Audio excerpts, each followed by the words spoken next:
Inhumane police officer violently assaults elderly black man without just cause, but panics upon learning the elderly man's true identity.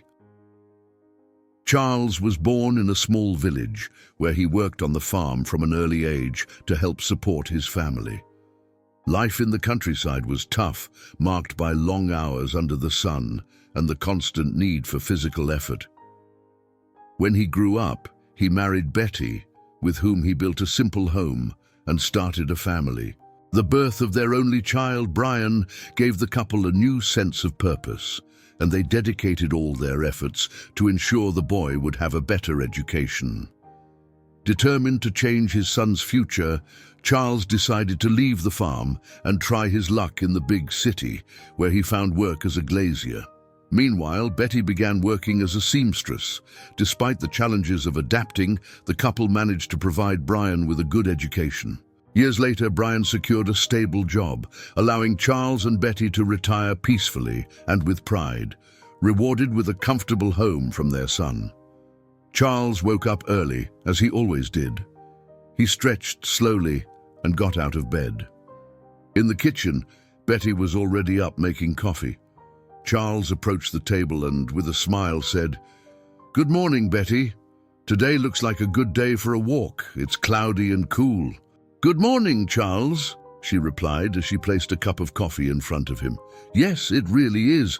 Enjoy it before the unbearable heat kicks in. Are you going for a walk today?" "I am. I thought I'd stop by the market. We're out of fruit, and I think the rice is also finished. Better grab a few things before the crowd picks up," he said, taking a piece of bread.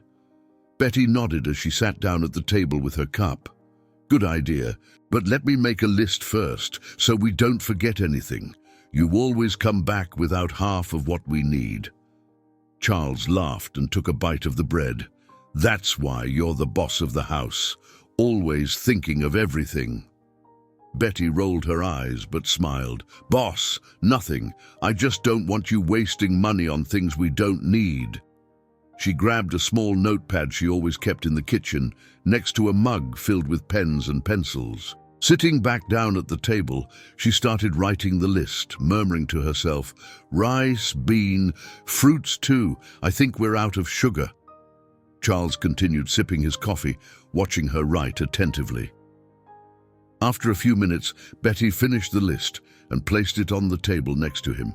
"There, now just follow this and don't think about buying anything else." Charles grabbed the paper and quickly glanced over it. "Okay, ma'am, I'll follow it to the letter. Not a single extra apple." He finished his coffee, stood up and went to the bathroom to get ready. Before leaving, he passed through the kitchen again, where Betty was washing the breakfast dishes. She turned to him, drying her hands on a dish towel. "Here's the list," she said, handing him the paper with a smile. "Don't forget to buy everything, okay?" Charles put the list in his pocket. "Don't worry, Betty. I'll do my best to bring everything back just right. See you soon." He kissed her on the cheek and left through the front door, crossing the small gate. Betty watched as he walked away, adjusting his hat and strolling down the street at his usual relaxed pace. She went back inside, satisfied, as Charles made his way toward the market. Charles followed the usual route to the market, enjoying the lightness of the morning. The market was just a few blocks away, and he liked walking, observing the people and the streets along the way. He passed the small park beside a busy square and noticed a car parked there. It was a luxurious black car that looked brand new. At that moment, he saw a small bird land on top of the car.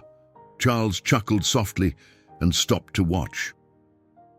"Be careful there, little bird," he said out loud, as if the bird could understand.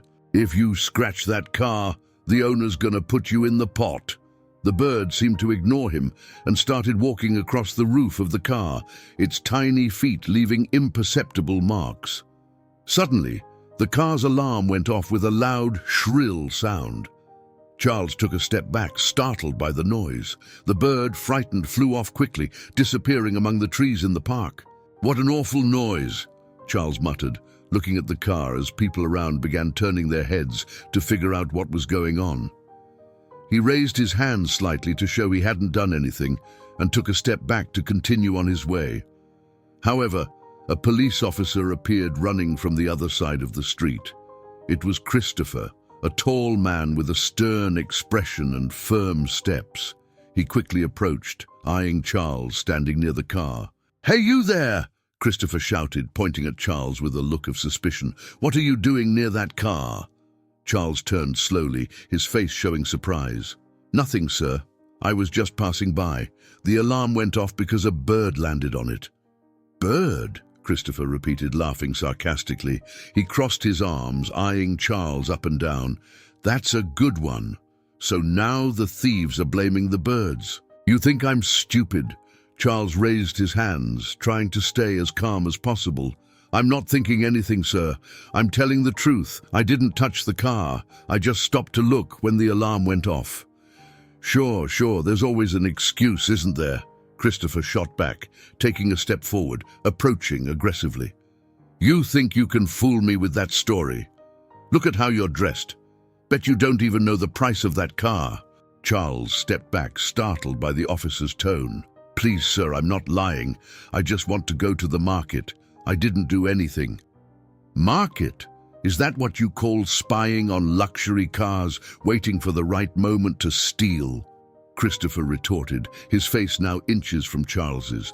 "You think you can walk around like you own the world and no one's gonna notice what you're up to?" Charles shook his head, eyes wide. "I'm not up to anything. Please, I was just passing by." "Shut your mouth!" Christopher shouted, his tone even harsher now. "You think I was born yesterday? It's always the same. One of you trying to get away with some silly story, and then you have the nerve to look at me like you're the victim." Charles lowered his eyes, his body starting to shake. "Sir, I don't want trouble. I just want to leave." Christopher shoved him roughly on the shoulder, making Charles stumble back a step. "Leave? Not so fast, you scumbag. You think it works like that? You walk around, set off alarms, try to steal, and then leave like nothing happened?" "I didn't steal anything," Charles insisted, his voice trembling now, but still not raising his tone. Christopher grabbed Charles by the arm roughly. "Enough of this nonsense. Get up against that wall now," he ordered, shoving him violently toward a tree by the park. Charles tried to argue. "Please, sir, listen. The alarm went off on its own. I didn't do anything." Didn't do anything, Christopher mocked. "You're all the same. But that doesn't work with me, you got it. I know exactly what kind of filth you're up to." Christopher grabbed Charles by the shoulders and turned him roughly, pressing him against the tree trunk. "Hands on your head, now!"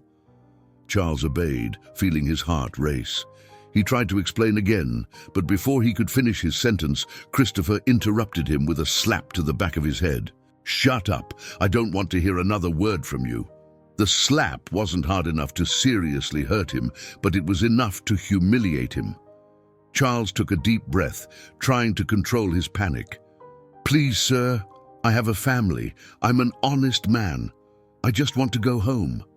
"Family? Honest man?" Christopher mocked as he took the handcuffs from his belt. "Honest, that's what you all say. But when we turn our backs, you're stealing even the hubcaps off cars." Charles slightly turned his face, trying to look at the officer.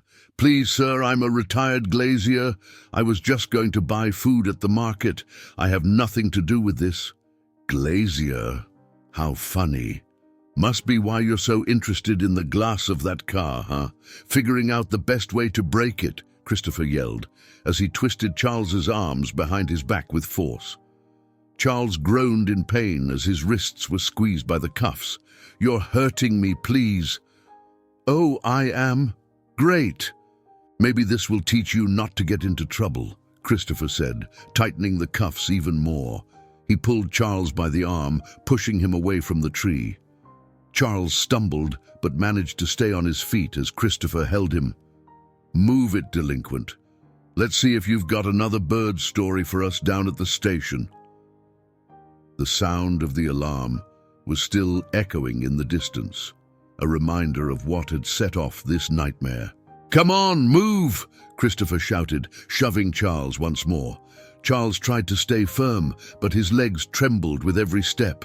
He never imagined something like this could happen. Christopher dragged Charles by the handcuffed arm down the street, attracting curious glances from pedestrians and neighbors who, to the sound of the distant alarm, stopped to see what was happening. Charles kept his head down, trying to avoid the stares. He felt the weight of humiliation with each step, especially when he overheard the whispers around him. "He must be up to something," murmured a lady by a newspaper stand. "Old like that and still messing up," commented a young man as he crossed his arms. Charles wanted to shout that he was innocent, but the words seemed stuck in his throat. All he could think about was what Betty would say when she saw him in this situation. Christopher led him to a police car parked a few blocks ahead. Without any gentleness, he opened the back door. "Get in!" he ordered, shoving Charles roughly. Charles stumbled as he got into the car, banging his knee against the seat. "Please, sir, you don't need to treat me like this. I didn't do anything." "Didn't do anything?" Christopher said, slamming the door shut. He went around the car, got in the driver's seat, and as he started the engine, he continued, "You think you can walk around, messing with other people's cars, and then come with this nonsense? I've heard enough." Charles sighed, leaning his head against the seat. The silence in the car was only interrupted by the engine noise and the distant sirens. During the drive, Charles looked out the window, watching the buildings pass by, feeling like a prisoner for something he hadn't done. When they arrived at the station, Christopher got out first and opened the back door of the car with force. "Move it! Get out!" Charles, struggling, tried to get out, but before he could steady himself, Christopher pulled him by the arm, almost making him lose his balance. "Move it, I don't have all day." "Sir, I'm going. You don't need to pull me like this," Charles said in a quiet voice, trying to avoid further humiliation. Christopher shoved him toward the entrance of the station, and Charles stumbled again, but managed to stay on his feet. As they crossed the doors of the station, the cold and noisy environment made Charles shudder. Officers were sitting at desks, typing reports, while others were talking on the phone or escorting other detainees. "Thought you were gonna get away with it, huh?" Christopher said, shoving Charles toward a small waiting room. "Sit down and don't try anything funny." Charles, handcuffed and visibly shaken, sat in the corner, trying not to draw attention. A young officer named Frank approached Christopher. "What happened, Christopher? Who's this?" "Another smart-ass," Christopher replied with disdain. "I caught him trying to break into a car in the park. Didn't even have time to escape." Frank looked at Charles, who kept his head down and frowned. "Are you sure? He seems, I don't know, different from the other cases." "Absolutely sure," Christopher said, crossing his arms. "These guys always have a way of pretending they're innocent." While Christopher filled out the incident report, Charles looked at the floor, feeling small. The sense of injustice mixed with the humiliation that burned in his soul. Despite the fear and indignation, there was a thread of hope he silently clung to. He knew that Brian, his son, held a high position in the police, respected as a commander. Charles was sure that if Brian knew what was going on, this absurd situation would be cleared up quickly. However, he didn't want to mention this to Christopher. It wasn't his style to use his son's position as a shield, even in such an unfair accusation.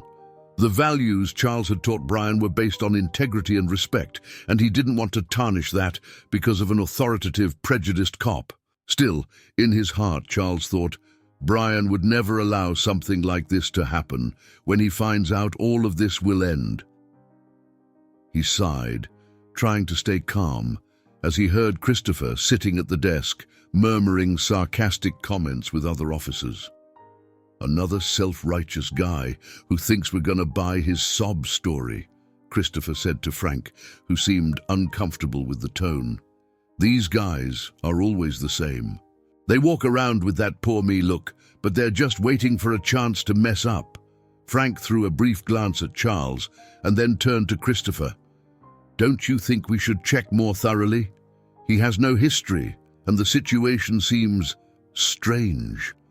Christopher let out a dry laugh. History? You think these types need a history? Have you ever seen one of them admit to anything? It's always the same. I didn't do anything. It was a bird. Only thing left now is for him to say the car alarmed on its own. Charles listened silently, his body tense. He knew that arguing or getting upset would only make things worse, but with every word from the officer, his indignation grew. He thought about Betty, wondering if she was at home, worried about his delay. The thought that she might never imagine he was here, handcuffed like a criminal, made everything even more painful. A few minutes later, the doors of the station opened with a creak. The sound didn't immediately draw attention, but Charles, who kept his eyes low, felt a chill run through his body when he saw shiny shoes cross the floor of the station. He recognized that posture, the firm stance, and the impeccable silhouette of Brian. His son was here. Brian, as always, looked serene but determined.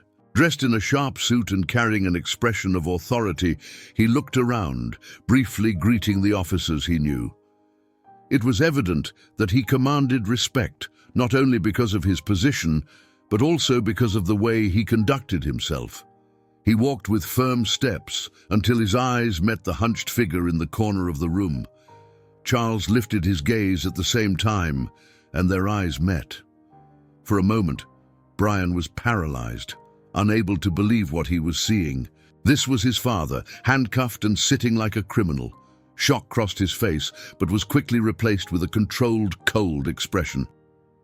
"Dad," Brian said, his voice firm but filled with disbelief. He walked toward Charles, ignoring the others present. Charles, embarrassed, tried to lift his head. "Brian, I don't know what happened. This cop..." He shook his head, as if the words were hard to come by. "He accused me of something I didn't do." Brian immediately turned to Christopher, who was still sitting at the desk, filling out the report. "What's going on here?" His voice was controlled, but the authority was undeniable. Christopher looked at Brian, taking a moment to connect the dots. He realized that the well-dressed man with the piercing gaze was someone important. "Sir?" "Ah, yes. This guy," he said, pointing at Charles with disdain. "He was caught trying to mess with a car in the park, no doubt about it." Brian crossed his arms, eyeing Christopher with a firm gaze. "Trying to mess with a car? Do you have proof of that?" Christopher adjusted his posture in the chair, trying to hold on to his confidence. "Look, sir, I saw him by the car. The alarm went off, and he was there, acting suspiciously. You don't have to be a genius to figure out what was happening." Brian took a step forward, leaning slightly toward Christopher's desk. "You saw him by the car, and you think that's enough to handcuff him and bring him here? Without any evidence, no investigation?" Christopher hesitated for a moment, but tried to hold his ground. "With all due respect, sir, but suspicion is enough to act. If we start letting everyone off with some made-up excuse, chaos will break loose." Brian raised an eyebrow, his voice now heavy with indignation. "Chaos is what you're creating by acting hastily and prejudiced." He took another step forward, pointing at Charles. "Take the handcuffs off him now." The station went silent. Officers stopped what they were doing to watch the confrontation. Christopher hesitated, looking at Brian, then at Charles. Sir, this wouldn't be appropriate. He was..." "Take the handcuffs off now," Brian repeated, his voice sharp as a blade. Christopher hesitated, looking around as if seeking support, but the room was plunged into tense silence. The other officers were frozen, watching the showdown between the commander and the officer. Finally, with a heavy sigh, Christopher pulled the key from his pocket and reluctantly approached Charles, unlocking the handcuffs with great reluctance. "Stay still," he said, his voice still full of hostility. He removed the cuffs roughly from Charles's wrists, as if he were doing Charles a big favor. Charles massaged his wrists, keeping his eyes down. "Thank you," he murmured. though his tone was more of relief than gratitude. Brian crossed his arms, observing the scene closely. Once the cuffs were off, he stepped forward, positioning himself between Charles and Christopher. "Now, I want to know exactly what happened here from the beginning." Christopher snorted, still trying to maintain his authoritative stance. "As I said, sir, I found this man near a car with the alarm going off. He was acting suspicious, so I proceeded with the approach." "Acting suspicious?" Brian repeated, his voice firm. "And what exactly was this suspicious behavior?" Christopher seemed uncomfortable but insisted. "He was by the car looking at it. There's no other explanation." "He was looking at the car? That's the basis of your accusation?" Brian shot back, raising his voice slightly. "You approached him, humiliated him, and brought him here based on that? Look, sir, this kind of guy always has some excuse. He was there in the wrong place at the wrong time. I did what I had to do to prevent a bigger problem," Christopher said, now clearly on the defensive. Brian frowned and his voice grew colder. "This kind of guy? You're talking about my father, an honest man, a worker who has never even had a ticket. And even if he weren't my father, how dare you treat someone like this? Where's the concrete proof? Did you even check the security cameras or ask any witnesses?" Christopher tried to retort, but Brian interrupted before he could speak. "This kind of behavior is unacceptable. You abused your authority, let your prejudice guide your actions, and humiliated an innocent citizen." "I was just doing my duty," Christopher insisted, though his voice had lost some of its conviction. "Doing your duty?"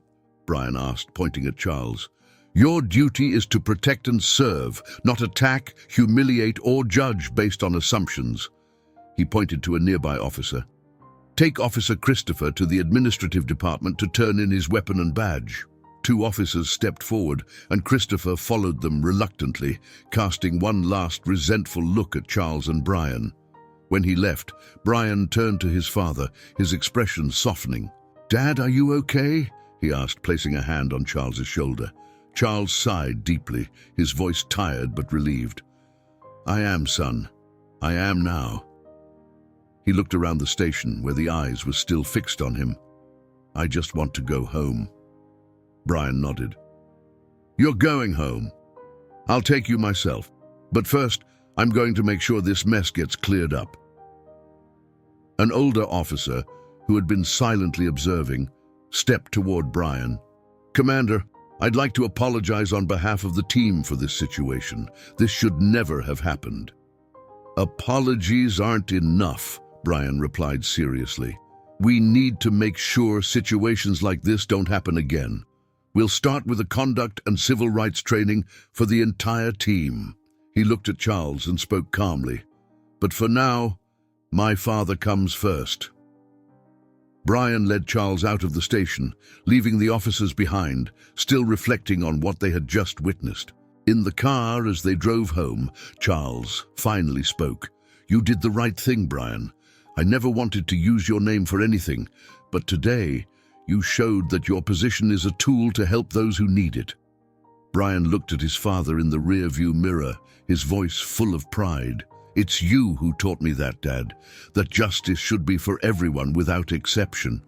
When they got home, Betty was waiting at the door, her worried expression turning into relief when she saw Charles. "What happened?" she asked, but before Charles could answer, she pulled him into a hug. "I'll tell you later, Betty," Charles said with a slight smile. "For now, I just want to be home." Brian watched the scene in silence, feeling grateful that he could protect those who had always protected him. The episode left a mark on everyone, but it also served as a powerful reminder. Authority should be used to defend dignity, never to destroy it. If you enjoyed this story, don't forget to subscribe to the channel, leave a comment, give it a like, and activate the notification bell so you don't miss any of our upcoming videos. See you in the next story.